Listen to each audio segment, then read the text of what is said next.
ሲል በጣም ብዙ ጥሩ ልብና ቀና ልብ ያላቸው ኢትዮጵያውያን ይመጣሉ ወደፊት ማለት ነው። እና ይሄ ደግሞ ለትውልድ ምን ይፈጥራል? ኢንስፓይሬሽን ይፈጥራል። ለምን ሚዲያ ላይ ያለው ጫጫታ አንዳንዴ እንደምታውቁት ኢትዮጵያ ማለትም ፊክስ ሊደረግ የሚችል ብዙ የቤት ስራ እንዳለብንም እያወቅን ከቤት ስራው በላይ ግን አክቲቪስቶች ዝም ብሎ የሚፈጥሯቸው ታሪኮች ይበዛሉ። ከሆነው በላይ አጋነው የሚነግሩን ነገር ብዙ ነው ያለው።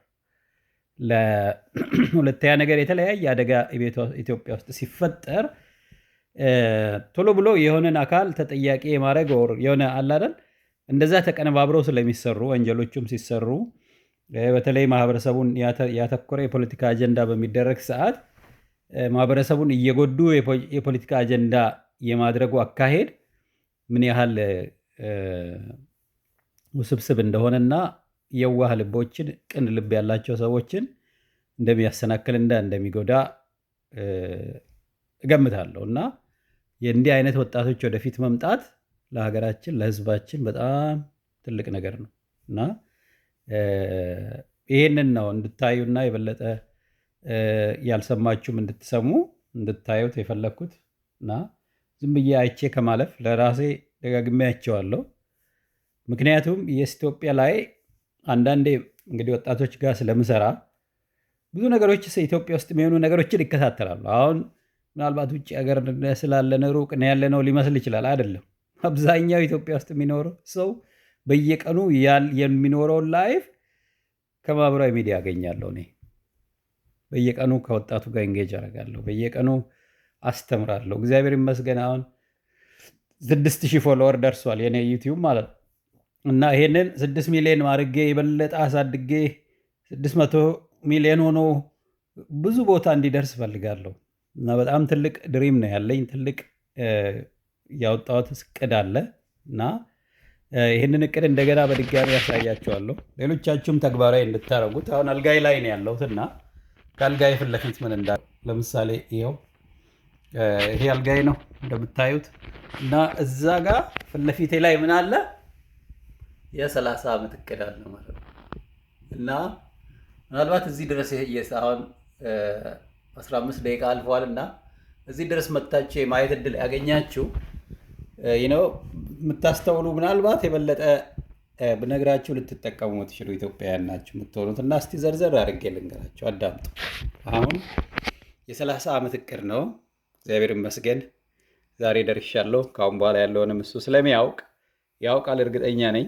3 ቀን ቢሰጠኝ 3 ዓመት ቢሰጠኝ 30 ዓመትም ቢሰጠኝ 300ም ቢሰጠኝ ወር ዋትኤቨር ግን አስቤበት፣ አንደኛ ጤንነት፣ ሁለተኛ ቤተሰብ፣ ሶስተኛ ማህበራዊ ህይወት፣ አራተኛ ሙያ፣ አምስተኛ ኢኮኖሚ፣ ስድስተኛ መንፈሳዊ ህይወት።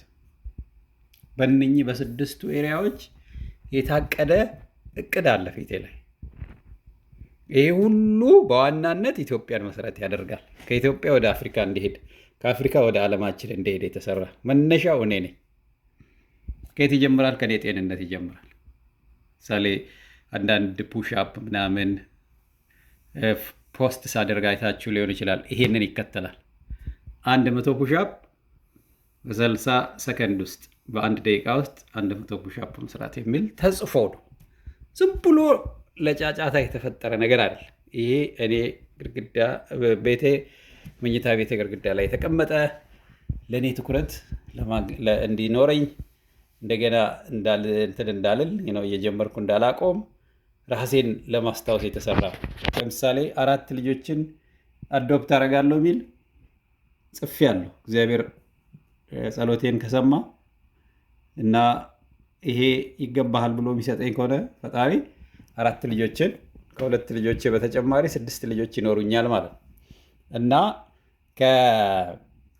ከሶሻል ኢምፓክት የስ ኢንተርናሽናል አሁን የጀመርነው 8 ቴክኒክ ኮሌጆች ይሰራሉ ኢትዮጵያ ውስጥ። እርግጠኛ ሁኜ ነው የምነግራችሁ። ደረጃቸውን የጠበቁ 8 ቴክኒክ ኮሌጆች እንከፍታለን። ለየት ያለ የወንዶ ገነት ደን ኮሌጅን እንደመነሻ አድርገን እሱን በማሳመር የእሱ አይነት ይሰራል። ሌላ ወጣቶችን በደንብ ወደ ቢዝነስና ወደ ዲጂታል ዓለሙን እንዲጠቀሙ የሚያደርግ ፕላትፎርም እንከፍታለን። እንደ ዩኒቨርሲቲ በሉት። ይሄ አጠቃላይ ማህበራዊ ኢምፓክቴን በዛ በኩል ነው የማየው ማለት ነው። ከዛ ፕሮፌሽናል ኢምፓክት እንደምታውቁት አፍሪካ ውስጥ ትልልቅ ጠንካራ ተቋማት ያስፈልጋሉ። ለዚህ ነው ሊደርሽፕ ተምሬያለሁ። አሁን በሊደርሽፕ ዲግሪ ፒኤችዲ የወሰድኩ ነው ያለሁት። እዛ ላይ ኮንትሪቢዩት በራሴ መንገድ ማለት ነው ምንም ያን ያህል የተለየ የመንግስት ድጋፍ በሉት የተለየ ፖለቲካ ዋትኤቨር ጣጣ ውስጥ መግባት ሳይኖርብኝ በራሴ መስራት የምችልበትን እግዚአብሔር ይመስገን ከዚህ ከሊደርሽፕ ትምህርት አግኝቻለሁ እና እሱን ተገብራለሁ። በኢኮኖሚ $1 ቢሊዮን አጠቃላይ ሀብት ለጋ ለመድረስ ነው። ገንዘብ ብቻ አይደለም፣ አጠቃላይ ሀብት $1 ቢሊዮን ጋር ደርሳለሁ ብያለሁ። ሀብት ሲኖረን አቅም ሲኖረን ለማህበረሰቡ የበለጠ መስራት ስለምንችል ማለት ነው። ስፒሪቹዋል በተመለከተ አጠቃላይ ኢትዮጵያ ውስጥ የኢትዮጵያን ሕዝብ የሚመለከቱ እና እግዚአብሔር ጋር ፈጣሪ ጋር በእምነት ጠንካራ የሆኑ ወጣቶች ትውልድ እንዲፈጠር ይሄ ሁሉ ቪዥን በአንድ ወረቀት ላይ የተጻፈው ይተገበራል። እናንተም የቪዥኑ አካል እንድትሆኑ ነው። በሚስጥር የሚሰራ ነገር አለ። ለሀገር ሰራለሁ፣ ዩኒቨርሲቲ ሰራለሁ፣ ተቋም ገነባለሁ ብለህ የምትደብቀው ነገር የለም ማለት ነው እና ይህን በደንብ እንድታውቁ ሰምታችሁ አብራችሁኝ እንድትሰሩ ነው። እጅግ አመሰግናለሁ እና በርቱ ሁላችሁ። እግዚአብሔር ህዝባችንን